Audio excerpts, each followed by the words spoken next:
Start हुई थी 150 years ago, और उससे पहले लोग कैसे ट्रैवल करते थे, तो इसके बारे में ही हम लोग देखेंगे कि किस तरीके से जो हमारी जनरेशन है सदियों से वो डेवलप होती हुई आई है। The earliest people why were they on move.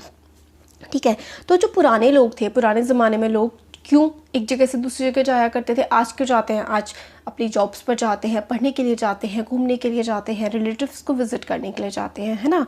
तो पहले ज़माने में लोग क्यों घूमा करते होंगे? जो इस सब कॉन्टिनेंट में मतलब हमारे देश में आज से लगभग 2 मिलियन ईयर्स अगो लोग रहते थे, वो क्यों घूमते होंगे? उन लोगों को हम लोग क्या कहते थे? आज से लगभग 2 मिलियन ईयर्स अगो जो लोग रहते थे यहाँ पर, उन्हें हम हंटर गैदरर कहते थे। हंटर गैदरर क्यों? क्योंकि हंटर वो होते हैं जो हंटिंग करते हैं, मतलब मारते हैं, और गैदर मतलब इकट्ठा करना। तो जानवरों को मार करके, फल वगैरह इकट्ठा कर करके जो खाना खाया करते थे, जिंदा रहा करते थे, उन्हें हंटर गैदरर हम कहते थे।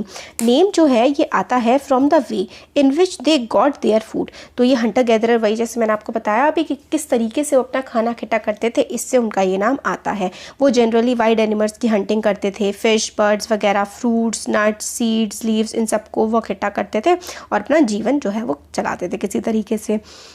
हंटर गैदरर जो है हमेशा एक जगह से दूसरी जगह मूव करते रहते थे, और इसके कई सारे रीजंस थे कि वो एक जगह से दूसरी जगह क्यों जाते थे। पहला रीज़न ये था, अगर वो एक जगह बहुत ज़्यादा लंबे समय तक रहें तो वहाँ के जो रिसोर्सेज हैं, सारे के सारे फ्रूट्स, फल, जानवर, वो सारे के सारे ख़त्म हो जाएंगे, इसलिए उनको खाने की तलाश में जगह जगह घूमना पड़ता था। पहला रीज़न तो ये हो गया, खाने की तलाश में उन्हें जगह जगह घूमना पड़ता था क्योंकि एक जगह के रिसोर्सेज ख़त्म हो जाएंगे टाइम के साथ। सेकेंड रीज़न, एनिमल्स भी जो हैं जगह जगह मूव करते रहते हैं, या तो अपने खाने की तलाश में एनिमल्स मूव करते हैं, या फिर जैसे कि और in case of dear and wild, जो घास खाने वाला जानवर है वो घास की खोज में घूमते रहते हैं, और इसीलिए जो इंसान उनको हंट करता था, उनको मार करके खाता था, वो इंसान भी उनके पीछे पीछे घूमता रहता था। ठीक है, तो सेकंड रीज़न ये हो गया। थर्ड रीज़न ये हो गया, प्लांट्स और ट्रीज़ जो हैं वो अलग अलग सीज़न में फल देते हैं। मतलब जैसे मैंगो गर्मियों में आता है ना, और एप्पल ज़्यादा विंटर्स में आते हैं, और वाटरमेलन गर्मियों में मतलब अप्रैल मार्च वाले टाइम में आता है। तो इसलिए जो प्लांट्स और ट्रीज़ है ना, उनमें फ्रूट्स सीज़न टू सीज़न आते हैं। So people season to season एक जगह से दूसरी जगह मूव करने लगे थे। फोर्थ रीज़न है, people, plants and animals need water to survive. उनको पानी भी तो चाहिए ना, जानवर हो, प्लांट्स हो या एनिमल्स हो, कोई भी हो, पानी जिंदा रहने के लिए चाहिए। तो water is found in lakes. Water कहाँ कहाँ मिलता है? तालाबों में मिलता है, झरनों में मिलता है, नदियों में मिलता है। काफ़ी सारी रिवर्स और लेक्स जो हैं वो पेरेनियल होती थी। पेरेनियल का मतलब है कि उसमें पूरे साल पानी होता था, बट कुछ नदियाँ ऐसी भी होती थी जो सीजनल होती थी, मतलब जब बारिश का मौसम होता था तभी उनमें पानी आता था। तो उस जगह पर नदी सूख गई तो इंसान को पीने के लिए पानी कहाँ से मिलेगा? तो उसको वहाँ से जाना पड़ेगा। ठीक है, इसलिए जो है लोग मूव करते थे कि मतलब अपने खाने के लिए, मेनली आप देखेंगे खाने और पानी के लिए ही जानवर या इंसान मूव कर रहे हैं। How do we know about these people? अब हमें इन लोगों के बारे में कैसे पता लगता है? आर्कियोलॉजिस्ट जो हैं उन लोगों ने काफ़ी सारी चीज़ें पता करी हैं, काफ़ी सारी चीज़ें उन्हें मिली हैं हंटर गैदरर के बारे में, जो उन्होंने बनाई थी या फिर इस्तेमाल की थी। हमें पता लगता है कि ये लोग जो हैं अपने टूल्स बनाते थे, किसके? पत्थर के। टूल्स होता है औजार। अपने औजार पत्थर के बनाते थे, लकड़ी के बनाते थे, या फिर हड्डियों के बनाते थे। और इसमें से सबसे ज़्यादा जो स्टोन है, पत्थर तो कभी ख़राब नहीं होता, तो पत्थर जो है उस समय के आज तक बचे हुए हैं। इनसे हमें पता लगता है कि वो क्या क्या यूज़ करते थे। Some of these stones tools were used to cut meat and bone. कुछ टूल्स जो है वो मीट को और हड्डियों को काटने के काम आते थे। कुछ जो है ट्रीज़ का बार्क, मतलब ट्रीज़ का जो ऊपर जो लेयर सी जम जाती है उसको निकालने के काम आते थे। और कुछ एनिमल की हाइड्स होती है, जो एनिमल की स्किन होती है ना, एनिमल को मार के उसकी स्किन निकाल करके ओढ़ लो तो गर्म होती है, उसके काम आते थे। कुछ फ्रूट्स काटने के और कुछ जड़ें काटने के काम आते थे। Some may have been attach to handle of bone और वुड, ठीक है, to make spears and arrows for hunting. और कुछ वो है वही तीर कमान बनाने के भी काम आते होंगे। और कुछ जो है वो लकड़ी काटने के भी काम आते होंगे। तो लकड़ी काटने के काम आ रहे हैं, और जड़ें निकालने के काम आ रहे हैं, जानवर को मारने के काम आ रहे हैं, फल को काटने के काम आ रहे हैं, है ना। तो जो टूल्स इन लोगों ने बनाए थे ना, औजार, वो कई सारी चीज़ों के काम आते थे। Choosing a place to live, मतलब रहने की जगह ढूंढना। All the places mark with red triangles. Red triangles अभी दिखाएंगे, वो है आर्कियोलॉजिस्ट ने बताई है कि जहाँ पर हमें हंटर गैदरर्स के रहने की रहने के एविडेंस मिलते हैं। हंटर गैदरर्स और भी काफ़ी सारे प्लेसेस पे रहे थे, ओनली सम जो है कुछ मैप में दिखाए गए हैं। काफ़ी सारी साइट्स जो हैं वो नदियों के पास या झरनों के पास या उसके लेक्स के पास मिलती हैं। तो जो ट्रायंगल से है ना, रेड ट्रायंगल, वो हमें बताता है कि यहाँ पे हंटर गैदरर रहा करते थे। भीमबेटका केव्स है मध्य प्रदेश में, यहाँ पर हंटर गैदरर्स रहा करते थे। और ये देखिए हंसकी एक जगह है जहाँ पर हंटर गैदरर रहा करते थे। कुरनूल केव्स, ये बहुत इंपॉर्टेंट है। ये जो रेड में है ना आपके, हंटर गैदरर्स कहाँ रहते थे ये बताते हैं आपको। तो साउथ में हंसकी है और कुरनूल केव्स है जहाँ पे हंटर गैदरर रहते थे। और यहाँ पे हमारे मध्य प्रदेश वाले रीजन में पड़ता है भीमबेटका। ठीक हो गया। तो as the tools were important, people try to find places where good quality of stone was easily available, क्योंकि टूल्स बनाने बहुत ज़्यादा ज़रूरी थे। क्यों? क्योंकि अगर टूल्स नहीं होंगे तो फल कैसे कटेंगे, जानवर को कैसे मारेंगे, मांस को कैसे निकाल करके खाएंगे, है ना। तो टूल्स बड़े ज़रूरी थे। अब हमने जैसे कि देखा भीमबेटका, जो कि आज मध्य प्रदेश में है, काफ़ी पुरानी साइट है जहाँ पर हंटर गैदर रहते थे। और ये क्या है? रॉक शेल्टर्स है। रॉक शेल्टर मतलब नेचुरल केव्स बनी हुई हैं यहाँ पर। नेचर नहीं, नेचर अपने आप ना, कई बार नेचर में केव्स बनी होती हैं, गुफाएं बनी होती हैं, और इसमें वो अपने बारिश से उन्हें आराम मिल जाता था, हीट से, विंड से, कोल्ड से, इन सब चीज़ों से बच जाते थे। और वहाँ पर नर्मदा वैली थी, नर्मदा नदी बहती थी, तो आराम से उनको पानी भी मिल जाता था। अब आती हैं रॉक पेंटिंग्स, क्योंकि वो लोग जो वहाँ पर रहते थे वो कुछ खाली टाइम में पेंट वेंट भी कर लिया करते होंगे, तो वो पेंट किया करते थे। पेंटिंग किस चीज़ की है कि देखिए, एक इंसान है, वो जानवर, डियर वगैरह को जैसा कोई जानवर है, इसके पीछे भाग रहा है। Many of the caves in which these early people lived have paintings on the walls. तो बहुत सारी जो केव्स हैं जिसमें ये अर्ली पीपल रहे हैं, बहुत सारी केव्स में हम लोगों को पेंटिंग्स भी देखने के लिए मिलती हैं। कुछ बेस्ट एग्जाम्पल्स हैं हमें मध्य प्रदेश और उत्तर प्रदेश से मिलते हैं। ये पेंटिंग्स हमें बताती हैं कि वाइल्ड एनिमल्स कितनी ज़्यादा एक्यूरेसी से ड्रॉ करे गए थे। ये देखिए, यहाँ पर हमें पेंटिंग मिलती हैं। ठीक है। अब आगे आता है हमारा साइट्स का क्या मतलब होता है? ये ऐसे प्लेसेस होते हैं जहाँ पर रिमेन्स ऑफ थिंग्स, मतलब टूल्स हो गए, पॉट्स हो गए, बिल्डिंग्स, टूल्स मतलब औजार, घड़े और बिल्डिंग्स वगैरह हमें मिलती हैं। These were made used and left behind by the people, मतलब इनको बनाया गया था, यूज़ किया गया था और फिर ऐसे ही छोड़ दिया गया। और इनको हम लोगों को ज़मीन में हमें ये गड्ढे मिले हैं और इसलिए हम इनको साइट्स कहते हैं। मतलब जो पुराने औजार या बिल्डिंग्स वगैरह जहाँ पर मिलती हैं उनको हम साइट्स बोलते हैं।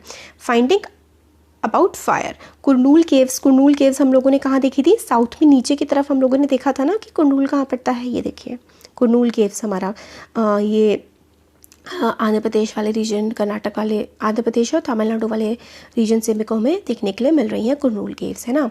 तो देखिए इसमें क्या बताते हैं, Kurnool caves traces of ash have been found here, मतलब इसका क्या मतलब है? ऐश मिली है। ऐश कब मिलती है? जब आग लगती है। तो कुरनूल केव्स में हमें ऐश मिली है, राख मिली है। इसका मतलब हमें क्या पता लगता है कि वहाँ के लोगों को आग जलाना आता होगा, कि लोगों को वहाँ पे आग के बारे में पता होगा।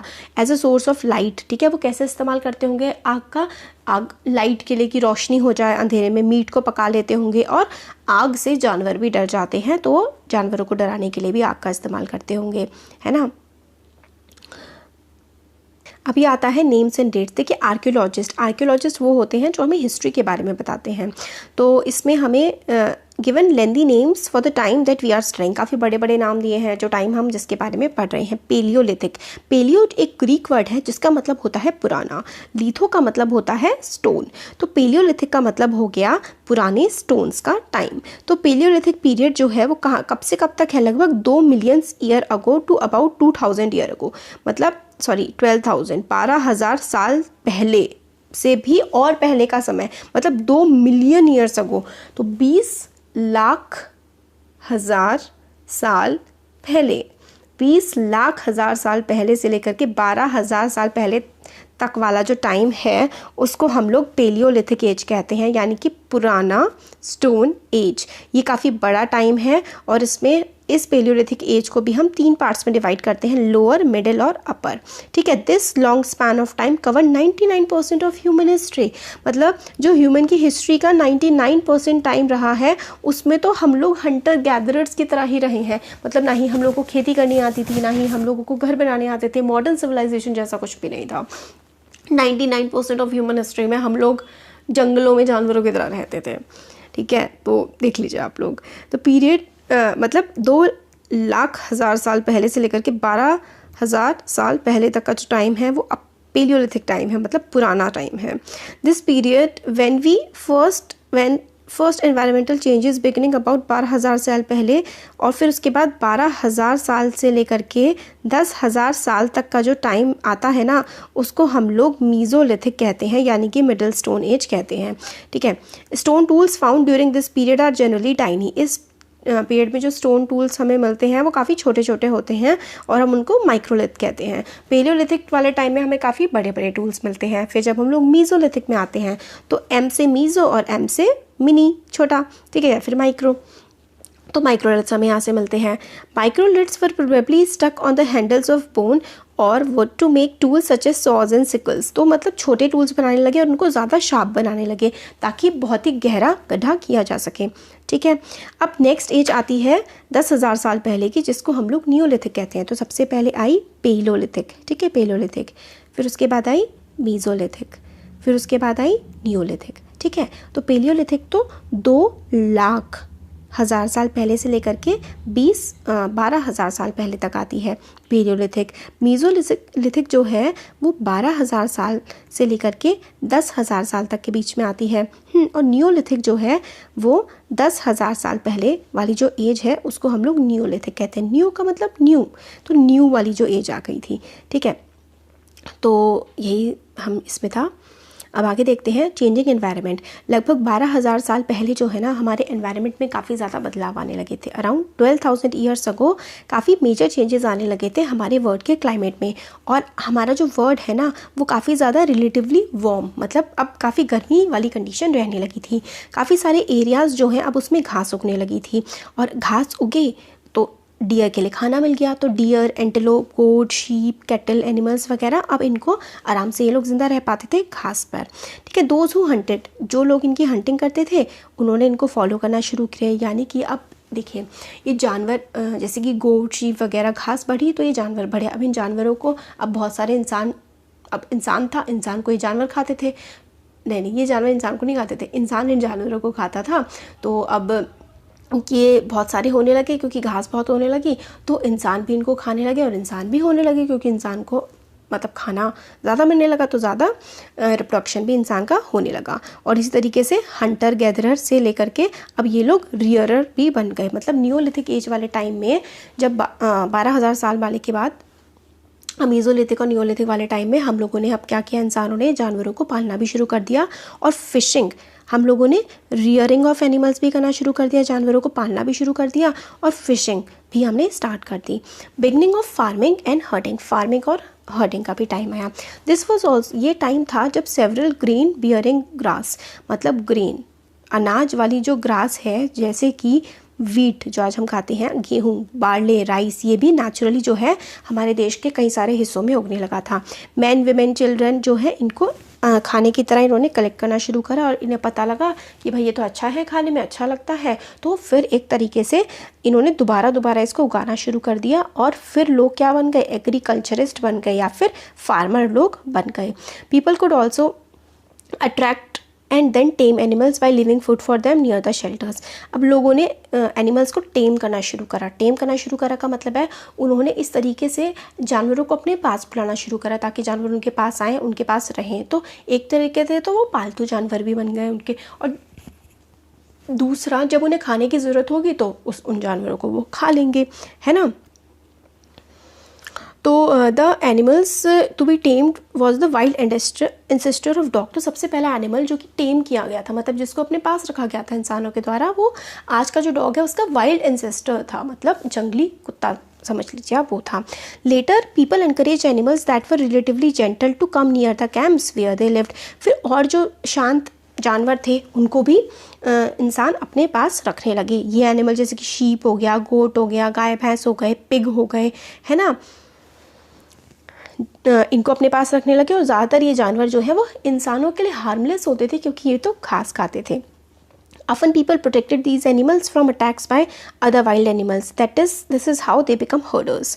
और फिर लोगों ने सबसे पहले एग्रीकल्चर आया, सबसे पहले तो हंटर गैदर थे, फिर एनवायरनमेंट पे चेंजेस आने लगे, फिर थोड़ी थोड़ी फसलें वगैरह उगाने लगे, फिर ये जानवरों को पालने लगे और दूसरे जंगली जानवरों से जो है इन जानवरों को बचाने लगे, और इस तरीके से हर्डर्स हम बन गए। हर्डर्स मतलब जानवरों को पालने वाले हम धीरे धीरे बन गए। ठीक है। डोमेस्टिकेशन का मतलब होता है जानवरों को पालना।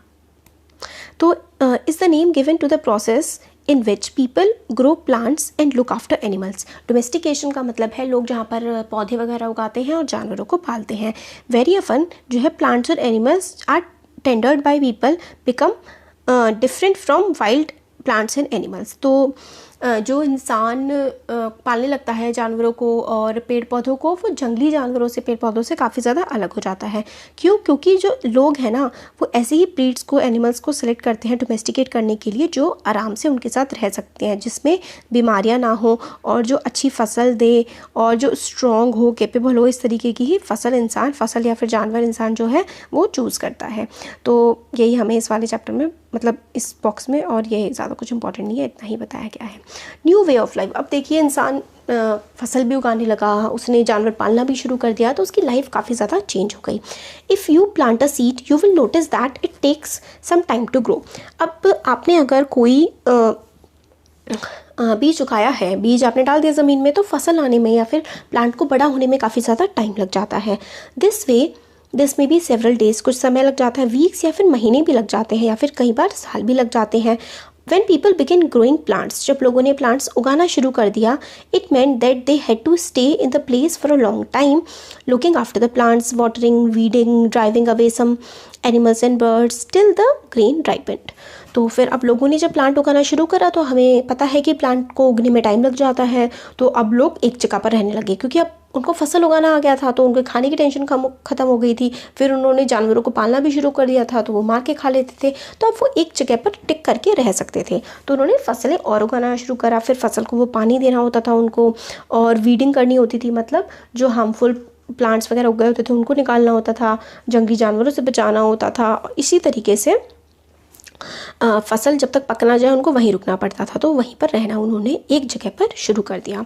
As grain had to be stored for both food and seed, people had to think of ways of storing it. अब फसल उगने लगी तो लोगों को अब लगा कि अब इसको स्टोर कैसे किया जाए, तो काफ़ी सारे एरियाज़ में उन लोगों ने घड़े, क्ले के घड़े बनाने शुरू करे, और या फिर वो बड़े बड़े गड्ढे खोद दिया करते थे ग्राउंड में, ताकि जो फसल वो उगा रहे हैं उसको स्टोर करके रख दें, या फिर वो बास्केट वीव कर लेते थे, बास्केट पत्तियों वगैरह से बुन भी लेते थे।